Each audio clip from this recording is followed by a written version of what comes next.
Lubos na ikinalulugod ng manunulat na ibahagi ang kwentong ito ng libre, at ang inyong pagtangkilik ang pinakamalaking gantimpala. Gayunpaman, kung sa tingin ninyo ay karapat-dapat ang akdang ito ng karagdagang suporta, malugod naming tatanggapin ang anumang inyong may aabot. Maaari po ninyong gamitin ang QR codes o ang bank account details na makikita sa inyong screen. Anumang halaga ay makatutulong upang patuloy na makalikha ng mga bagong kwento. Para sa mga katanungan o iba pang concern, maaari po kayong mag-email sa address na nakalagay din sa inyong screen. Tandaan po na hindi ito sa pilitan, kundi isang voluntaryong pagsuporta lamang. Maraming salamat po. Kung na-enjoy nyo ang mga kwento sa channel na ito, i-click mo na yung subscribe button sa baba. At para sure na hindi ka maiiwan, i-on mo na rin ang notification bell para ikaw ang unang makakita ng bagong upload natin. Ang nilalaman ng akdang ito ay buong-buong kathang-isip lamang. Lahat ng pangalan ng tauhan, mga lugar, at pangyayaring inilarawan ay mula sa malikhaing imahinasyon ng manunulat. Kung mayroon mang pagkakahawig sa mga pangalan ng tao, lugar, o insidente sa tunay na buhay, buhay man o yumao, ito ay hindi intensyonal at isa lamang purong nagkataon. Mabilis lang ang pananatili ni Enzo sa ospital dahil pagkalipas lang ng isang araw ay pinayagan na siyang makauwi. Base sa resulta ng kanyang CT scan at MRI, wala namang naging problema kaya nakahinga ng maluwag ang lahat. Ang tanging kailangang asikasuhin ay ang kanyang paa. Ayon sa doktor, kailangan niya ng regular na physical therapy para maayos ang mga tissue at nerve endings na na-damage dahil sa pagkaipit at sa tindi ng impact nung mahulog siya sa bangin. Sa loob ng isang araw na iyon, pinili muna ni William na hindi magpakita. Alam niyang kailangan ni Enzo ng katahimikan kaya bumalik muna siya sa Manila gamit ang kanyang chopper para asikasuhin ang mga dapat ayusin. Pero plano niyang bumalik agad sa probinsya kapag oras na ng uwian ni Renz. Pagka-uwi ni Enzo, diretso agad ito sa kantin. Kahit anong pilit ni Agnes na magpahinga muna at huwag pilitin ang sarili, hindi siya nakinig. Mas pinili niya mag-asikaso sa kantin kaysa humiga lamang. Kaya naman si Renz, sa tuwing may pagkakataon ay lagi siyang bumibisita sa kantin para bantayan ng kanyang tito. Siya na ang gumagawa ng mga utos at lakad-lakad sa loob para lang hindi na kailangang tumayo o igalaw ni Enzo ang paa nito habang nagtatrabaho. Samantala, kapansin-pansin ang pananahimik ni Arnold. Hindi na muna siya masyadong bumibisita dahil sa sobrang hiya na nararamdaman niya. Bukod sa hiya, may malalim din siyang hinanakit. Masakit pa rin sa kanya ang kailangan magparaya kay William at ang bigat na iyon ang dahilan kung bakit mas pinili muna niyang lumayo. Dumating na ang araw ng pag-alis ni Renz pabalik sa Manila. Dahil napagkasunduan na sa chopper na siya sasakay kasama ang kanyang daddy, nagkaroon siya ng pagkakataon na makatambay muna sa kantin para sa huling sandali kasama ang kanyang tito Enzo. Tamang-tama naman na walang masyadong tao sa kantin nung oras na iyon. Kahit sikat ang lugar nila sa mga turista, nagkataong tahimik ang paligid kaya nakapag-usap sila ng maayos. Nakaupo si Enzo sa pwesto niya sa counter dahan-dahang hinahaplos ang kanyang kanang paa na nakapatong sa isang maliit na bangko. Tumingin si Ren sa labas. Tinitingnan niya kung may paparating ng sasakyang susundo sa kanya bago muling humarap sa tito niya. "Tito, are you really sure you're gonna be okay here alone?" Nag-aalalang tanong ni Renz. "I mean, andyan naman si Tita Agnes pero minsan kasi nakakalimutan mong magpahinga kapag trabaho na ang iniisip mo." Ngumiti ng bahagya si Enzo, sinusubukang itago ang lungkot. "Ano ka ba, Renz? Huwag mo na akong intindihin. Kaya ko na ang sarili ko rito." Lumapit si Renz at naupo sa tabi ng tito niya. Seryoso ang mukha nito pero ramdam ang malasakit sa boses. "Tito, why don't you just come with us? Sumama ka na sa Manila. Dad has a lot of space doon and honestly, the doctors there are experts sa ganyang injury. You need proper therapy, Tito. Ayaw ko lang na sa pagbalik ko rito, hindi pa rin okay ang paa mo kasi pinilit mo agad magtrabaho." Napatitig si Enzo sa kanyang pamangkin at marahang tinapik ang kamay nito. "Salamat Ren sa pag-aalala mo, pero alam mo namang hindi ko maiiwan tong kantin. Dito ang buhay ko. Huwag mo na akong alalahanin, basta mag-aral ka ng mabuti doon ha?" "I will po, promise," sagot ni Renz habang sinusubukang kumbinsihin pa ang tito sa huling pagkakataon. But Tito, seriously, think about it. If you change your mind, just call me or even Dad. He's willing to wait for your signal anyway. Ayaw ko lang na naiiwan kang mag-isa rito habang hindi ka pa okay. Bumuntong hininga si Enzo nang mabanggit ang daddy ni Renz. Tila iniiwasan ang usapin. Nanatili silang tahimik hanggang sa may narinig silang humintong sasakyan sa tapat ng kantin. Sabay silang napalingon sa pintuan ng dahan-dahan itong bumukas. Pumasok si William sa loob ng kantin na may daladalang isang malaking bouquet ng mamahaling bulaklak at mga imported na chocolates. Natigilan si Enzo sa kanyang kinauupuan at napako ang tingin sa mga dala ni William. Dahan-dahang lumapit si William sa kanila, bit-bit ang presensyang tila lalong nagpatahimik sa buong paligid. Dahan-dahang lumapit si William sa kanila, agad na nagbigay galang si Ren sa kanyang daddy. Daddy, hindi pa naman tayo aalis, di ba? I'll go outside muna para magpahangin, paalam ni Renz. Okay kid, I will let you know when we're going na, tugon ni William. Bago lumakad paalis, binalingan ni Renz ang kanyang tito Enzo at ngumiti ng makahulugan. Ibinalik niya ang tingin sa kanyang daddy at sa mga dala nitong bouquet at chocolates. Tinunguan niya lang ang ama na may kasamang panunuksong ngiti bago siya tuluyang lumabas ng kantin. Samantala, mula sa kusina nakita rin ni Agnes ang pagdating ni William. Hindi niya napigilang mapangiti at nakaramdam ng kaunting kilig para sa kanyang kaibigan habang lihim na nagmamasid sa tagpong iyon. Inilapag ni William ang bouquet at chocolate sa counter nang walang sabi-sabi.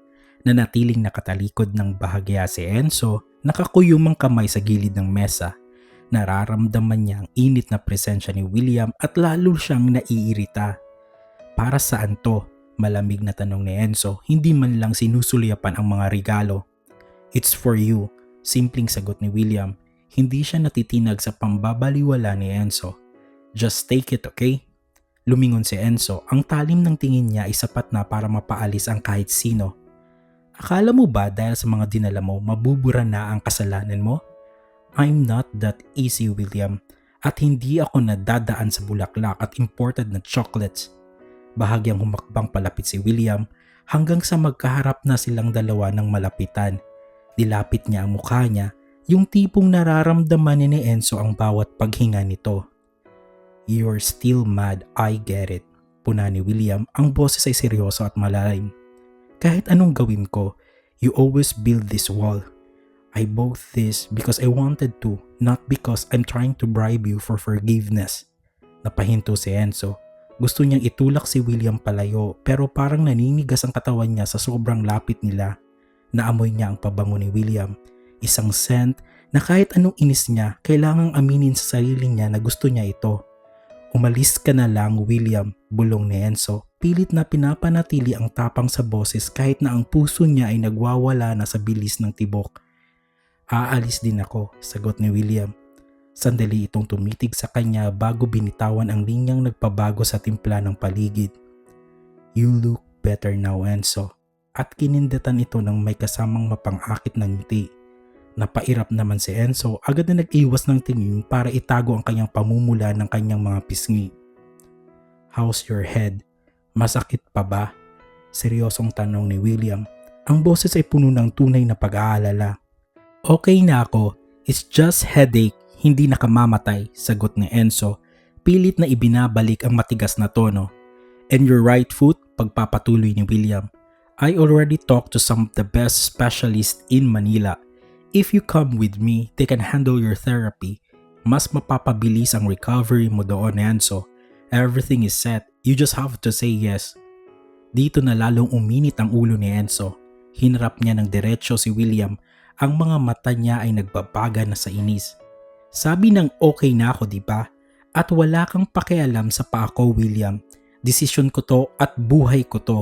Hindi ko kailangan ng specialista mo at lalong hindi ko kailangan ng tulong mo. Humakbang paatras si Enzo para lumayo ng konti. Pwede ka nang umalis. Isama mo na yung bulaklak mo. Napabuntong hininga si William. Tumingin siya kay Enzo ng matagal bago nagsalita ng mahinahon. You don't need to dwell in the past, Enzo. It's for your own good naman sambit ni William. Dahil sa sobrang kulit at pagpupumilit ni William, hindi na nakapagpigil si Enzo. Nawala na ang pasensya niya at lalong uminit ang kanyang ulo. Pwede ba? Umalis ka na, sigaw ni Enzo. Umalingaw-ngaw ang boses niya sa buong silid, sapat para marinig ni Renz na nasa labas lang. Agad na napayuko si Enzo. Nakagat niya ang kanyang labi nang ma-realize niya na napakalakas na ng boses niya. Sa kabila nito, hindi man lang natinag si William, na natili itong kalmado at ngumiti ng matipid. Naiintindihan niya si Enzo.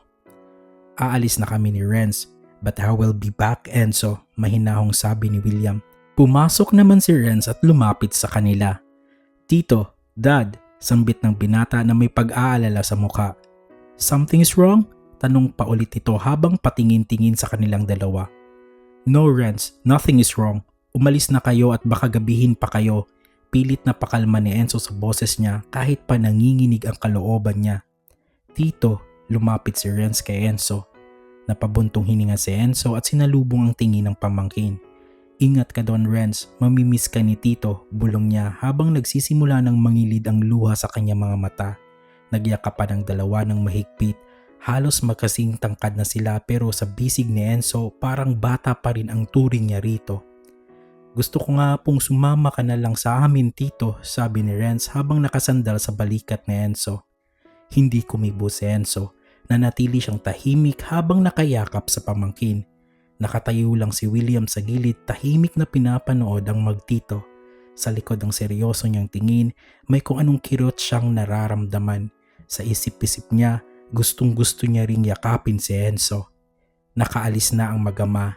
May contact number naman si Enzo kay Renz dahil naibigay na ito ng binata noong isang araw na nakatambay ito sa kantin. Ngunit sa loob ng 10 taon, hindi na talaga gumagamit ng cellphone si Enzo.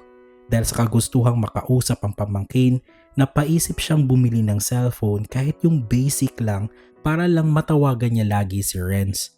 Ayaw man ni Enzo na magkahiwalay silang muli, inaalala pa rin niya ang realidad na ang buhay ni Renz ay nasa Manila na at sa piling ng mga Montero. Upang hindi na mag-isip ng malalim, inabala na lang niya ang kanyang sarili sa mga gawain sa kantin. Dumaan ang maraming araw at naging abala sina Enzo at Agnes. Hindi pa rin bumibisita si Arnold kay Enzo, maaring naging abala rin ito o baka tuluyan na ngang sumuko sa panliligaw. Hanggang ngayon ay hindi pa rin nakabili ng cellphone si Enzo kaya hindi pa rin niya muling nakausap si Renz. Isang hapon, habang hindi na masyadong maraming tao, uupo na sana si Enzo para magpahinga, ngunit biglang sumakit ng husto ang kanyang kanang paa kaya muntikan na siyang matumba. Wala pa naman si Agnes at ang kusinero dahil umalis ang mga ito. Nagpasama kasi ang kusinero kay Agnes. Mag-isa lang si Enzo na nakakapit sa mesa. Tinitiis ang matinding kirot na gumuhit sa kanyang paa.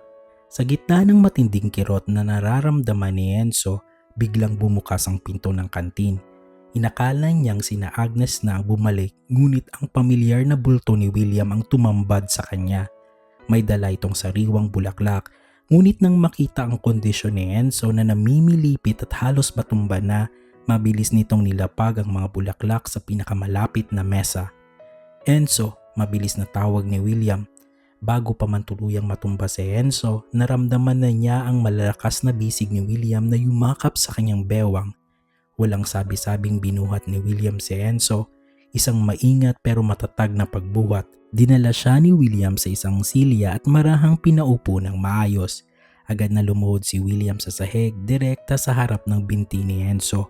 Hindi na siya nagtanong pa dahil kitang-kita niya kung gaano kalala ang pamamaga ng kanang paa nito. Dahan-dahan niyang hinawakan ang bukong-bukong ni Enzo. Ang kanyang mga deliri ay marahang humahaplos sa paligid ng namamagang bahagi. Gustong umiwas ni Enzo. Gustong magreklamo at sabihin kaya niya ang sarili niya, pero naninigas siya sa pwesto. Sa sobrang sakit, hindi na siya makapagreklamo at napahawak na lang siya ng mahigpit sa balikat ni William. William, huwag na, mahinang ungol ni Enzo, pilit na hinihila ang paa pero napapaungol lang sa kirot. Stay still, Enzo, huwag mo nang pilitin, seryosong sabi ni William habang hindi inaalis ang nag-aalalang tingin sa paa niya. Namamaga ng sobra to, hindi mo dapat nilalakad. Nanatiling nakaluhod si William sa harap ni Enzo habang tinitingnan ang namamaga nitong paa. Hawak niya ang binti ni Enzo, ramdam ang init ng pamamaga sa ilalim ng kanyang mga palad. Hospital na tayo, Enzo, seryosong sabi ni William. Hindi pwede, giit ni Enzo, pilit na kumakapit sa mesa. Walang tatao sa kantin, nakaalis si na Agnes. Tumingala si William at tiningnan siya ng diretso. Hayaan mo na ang kantin, mas kailangang unahin tong paa mo kaysa rito. Bago pa makahirit si Enzo, binuhat na siya ni William ng dahan-dahan. Napahawak si Enzo sa balikat ni William dahil sa gulat at sa sakit na gumuhit sa paa niya. Wala na siyang nagawa kundi mapakapit na lang habang ramdam niya ang malalakas na bisig ni William na sumusuporta sa kanya. William, ano ba? Kaya ko namang maglakad, mahinang reklamo ni Enzo pero mas lalo lang siyang isinandal ni William sa dibdib niya. Huwag ka nang matigas ang ulo, bulong ni William habang maingat na naglalakad palabas. Ako na ang bahala. Paglabas ni William sa pinto ng kantin habang buhat-buhat si Enzo, saktong nakaparada lang ang tricycle ni na Agnes at ng kusinero. Nanlaki ang mga mata ni Agnes nang makita ang eksena. Ang kanyang kasosyong si Enzo, karga ni William habang ang kamay ni Enzo ay nakahawak sa balikat nito para hindi mawalan ng balanse. Diyos ko, Enzo, anong nangyari? Gulat na tili ni Agnes habang nagmamadaling bumaba ng tricycle. Agnes, ang paa ko biglang sumakit ng husto, mahinang sagot ni Enzo. Hiyang-hiya siya pero wala siyang magawa dahil ayaw siyang ibaba ni William. Sa kabila ng pag-alala, hindi nakaligtas kay Agnes ang higpit ng pagkakahawak ni William kay Enzo at ang labis na pag-iingat nito sa bawat hakbang. Isang makahulugang ngiti ang gumuhit sa labi ni Agnes. Tila ba kinikilig ito sa nakikitang pag-aalaga ni William. Bahagya pa siyang nagtaas ng kilay habang palipat-lipat ang tingin sa kanila dahilan upang lalong mamula ang mga pisngi ni Enzo. Namamaga ang paa niya. Munti na siyang matumba kanina. He needs to be checked, seryosong sabi ni William. Sandali, sasama ako. Ipapasok ko lang tong pinamili ko, sabi ni Agnes. Agnes, wag na. Pigil ni Enzo sa kanya. Huwag mong iwan ang kantin, walang tatao. Babalik din ako. Masyado lang talagang masakit ang pamamaga nito ngayon. Sige Enzo, pero kung sasabihin ng doktor na magpahinga ka, huwag ka nang bumalik dito sa kantin. Diretso ka na lang sa bahay, paalala ni Agnes habang nakangiti pa rin ng makahulugan. Dalian nyo na, ingatan mo yan ha. Hindi na sumagot si William at tuloy-tuloy nang naglakad patungo sa sasakyan. Maingat niyang pinaupo si Enzo sa unahan at dahan-dahan niyang inayos ang posisyon ng binti nito bago isara ang pinto. Nakarating agad sila sa hospital at agarang nasuri si Enzo. Matapos ang pagsusuri, kinumpirma ng parehong doktor na tumingin kay Enzo noon na kailangan na nito ng seryosong therapy para maayos ang kanyang paa. Ang pamamaga ay babala na kailangan na itong gamutin sa lalong madaling panahon bago pa lumala. Pagbalik nila sa sasakyan, maingat na inalalayan ni William si Enzo hanggang sa makaupo ito ng maayos sa unahan. I told you Enzo, hindi biro ang sinabi ng doktor kanina. Mahinang simula ni William. Hindi niya muna pinaandar ang makina. Sa halip, seryoso siyang tumingin kay Enzo at ang kanyang kamay ay dahan-dahang humawak sa kamay nito na nakapatong sa hita nito. William, kaya ko naman. Napatagal lang ako ng pagtayo at lakad-lakad kaya siguro nag-flare up, sagot ni Enzo. Pilit na nagpakatatag kahit baka sa mukha nito ang iniindang sakit. Humarap si William sa kanya. Ang kanyang mga mata ay puno ng pagsusumamo pero naroon pa rin ang bigat ng isang lalaking hindi sanay na tinatanggihan. Hinawakan niya ang magkabilang pisngi ni Enzo, dahilan para mapatingin ito ng diretso sa kanyang mga mata. I know you're still mad at me and I completely understand that. But we are talking about your health here, Enzo, seryosong bulong ni William. Ang boses niya ay naging malalim. As the doctor said, your treatment is long overdue and we might regret it if we don't act now. Ayaw kong dumating tayo sa punto na huli na ang lahat. Bumuntong hininga lang si Enzo at hindi nakasagot. Iniwas niya ng bahagya ang kanyang tingin, ramdam ang pagtatalo sa loob niya. Ang kagustuhang magmatigas at ang katotohanan kailangan na talagang mapagamot ang paa niya. Bumalik na tayo ng Manila, please. Pagsusumamo ni William, mas lalong humigpit ang hawak niya sa pisngi ni Enzo. I want to make up for those 10 years. I want to make up for all the pain I caused you. Hayaan mong gawin ko to. I have the best specialist waiting for you there and I'll be with you every step of the way. Ako mismo ang mag-aalaga sa'yo. Please, let me do this for you. Let me take care of you this time. Dinikit ni William ang kanyang noo sa noo ni Enzo, ramdam ang init ng isa't isa. Hindi ako mapapakali nang alam kong nahihirapan ka rito. Come home with me and let me fix this. Naramdaman ni Enzo ang mabilis na pagtibok ng kanyang puso. Ang lalaking naging dahilan ng pag-iiwalay nila ng kanyang pamangkin at ang lalaking nagdulot sa kanya ng sobrang sama ng loob na muntikan na niyang kitli ng sariling buhay ay heto ngayon, nangangakong babawi sa lahat ng mga kasalanan niya. Iniwas niya ang kanyang tingin na tumingin sa labas ng bintana, tila doon naghahanap ng lakas para hindi muling bumigay sa mga salita ng lalaki. Kung babalik ako sa Manila, hindi ako sa iyo tutuloy. Matigas na pahayag ni Enzo. Walang halong pag-aalinlangan ng kanyang boses, isang pader na pilit niyang itinataas muli. Napabuntong hininga si William, baka sa kanyang mukha ang pagkadismaya pero hindi siya susuko ng ganoon na lamang. Renz is with me at alam ko gusto mong makita si Renz lagi. You can come home with me.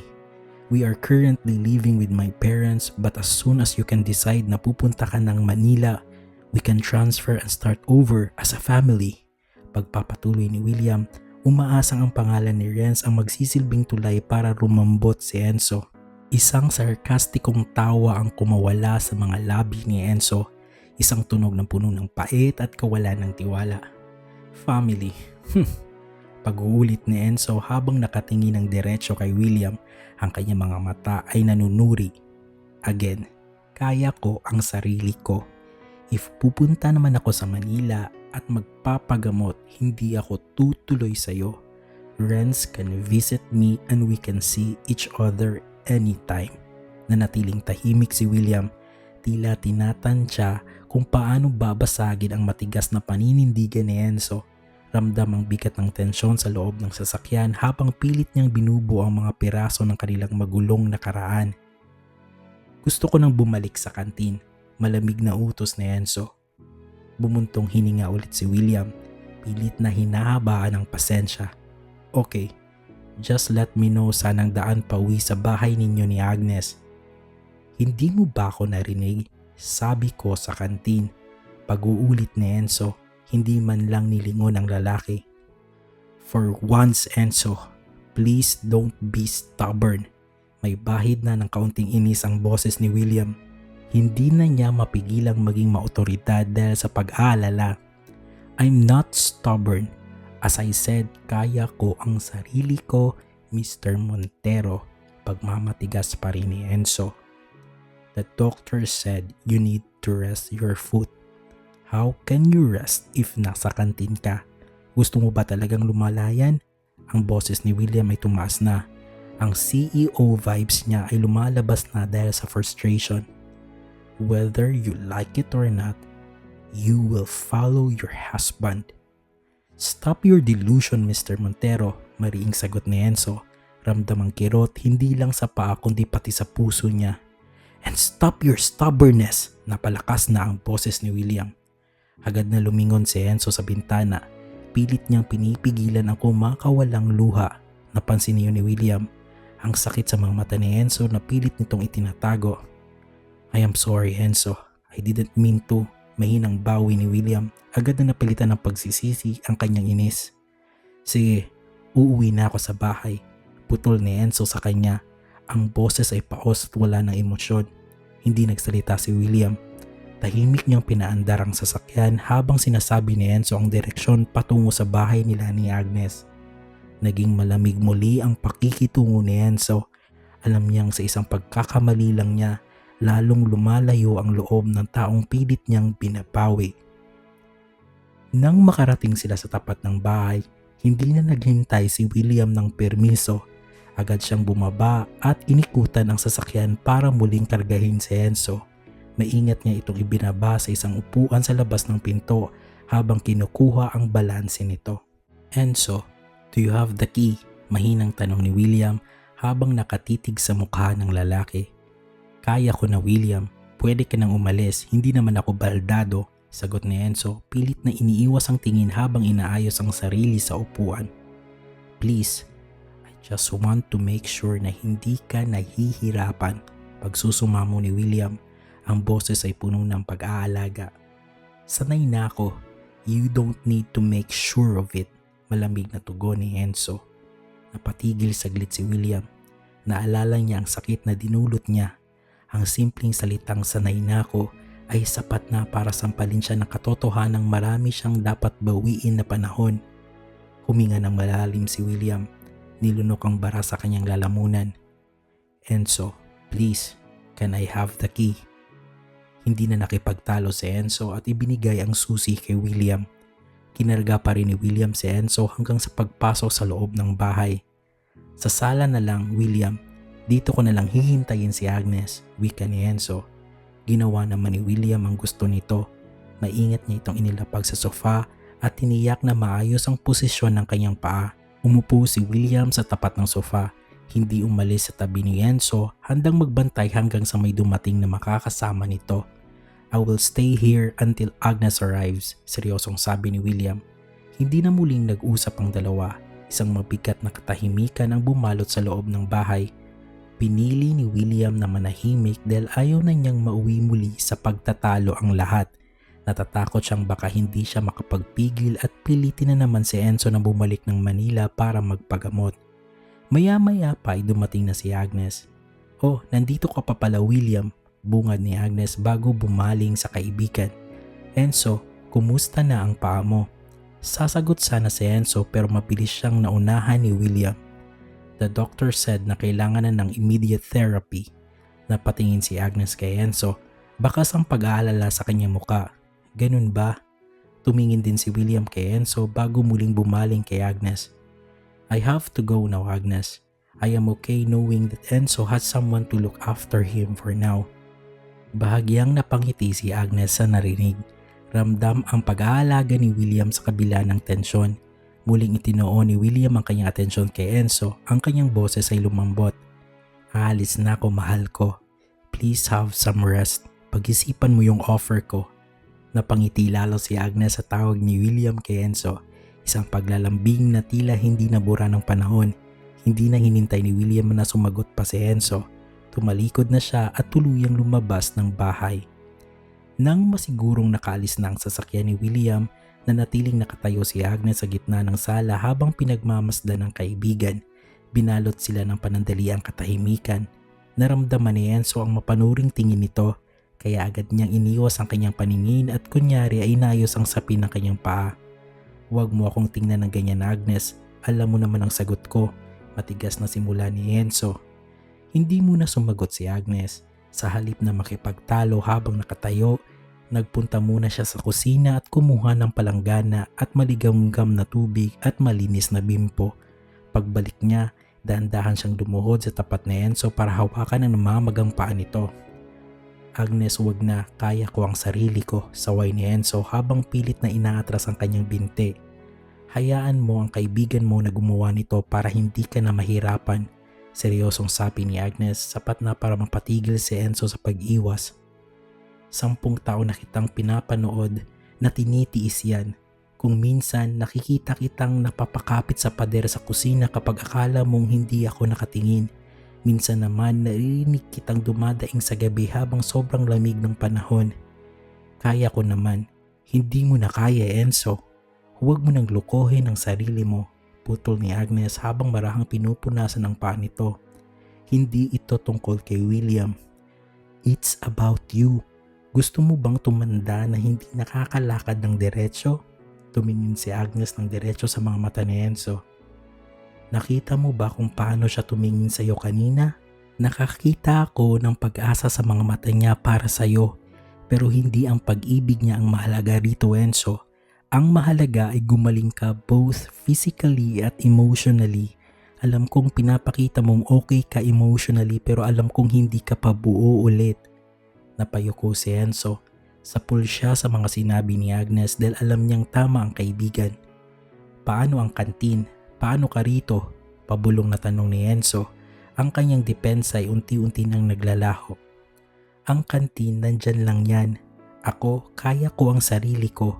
Pero ang paa mo, isang beses lang yan, Enzo. Hinawakan ni Agnes ang kamay ni Enzo at pinisil ito. Pumunta ka na sa Manila. Magpagamot ka. Gawin mo para sa sarili mo at para kay Renz. Hindi ba't gusto mong makasama ang bata ng maayos? Paano mo magagawa yon kung bawat hakbang mo ay masakit? Bumuntong hininga ng malalim si Enzo. Sa puntong ito, alam niyang talo na siya sa argumentong ito. Sige na, pupunta na ako ng Manila para magpagamot. Pagsuko ni Enzo na may kasamang mahinang hikbi. Napangisi si Agnes. Kinabukasan, hindi muna papasok sa kantin si Enzo gaya ng napag-usapan nila ni Agnes. Gayunpaman, maaga pa rin siyang nagising dahil sa kirot ng kanyang paa, nagpatulong siya kay Agnes na makalakad mula sa kwarto hanggang sa sala. Nang makaupo na si Enzo, hinarap siya ni Agnes. Magluluto lang ako ng almusal natin, paalam nito. Ngunit bago pa man makahakbang si Agnes patungong kusina, napahinto silang dalawa nang makarinig ng tunog ng sasakyang huminto sa tapat ng bahay. Si William ang bumaba at may bitbit siya ng mga supot na may iinit na almusal. Hindi na pala ako kailangan magluto, puna ni Agnes habang may pang-asar na ngiti. Nakatingin kay William na paparating. Bumaling siya ng tingin kay Enzo na tila tinutokso ang kaibigan. Agad namang yumuko si Enzo para itago ang pamumula ng kanyang muka habang papalapit si William. Pumasok si William at agad na inabot kay Agnes ang bitbit na almusal.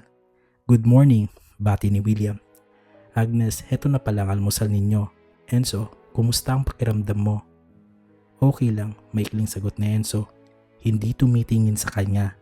Pilit niyang pinagtutuunan ng pansin ang kung anumang palabas sa TV kahit wala namang itong sounds. Napansin ni William na hindi komportable ang pagkakalagay ng paa ni Enzo sa maliit na stool. Lumapit siya.